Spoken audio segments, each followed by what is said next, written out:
آقای جدیدی، بله. این چه نژادیه؟ این نژاد پودله. چند نوع پودل داریم؟ تقریبا میشه گفت 4 مدل الی 5 مدل نژاد پودل داریم. راجبش یه مقدار توضیح میدین برامون؟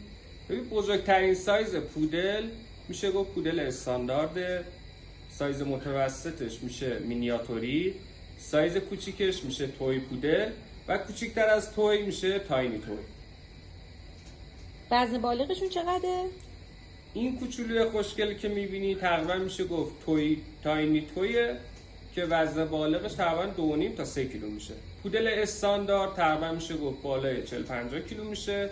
مینیاتوری هم از 8-9 کیلو تا 15-16 کیلو. در مورد ریزش موشون هم میشه توضیح بدین؟ ریزش مو که به هیچ وجه نداره، آلرژی بهتون نمیده، دومین نژاد باهوش دنیا هستش. فوق‌العاده است، کاملا نژاد آپارتمانی.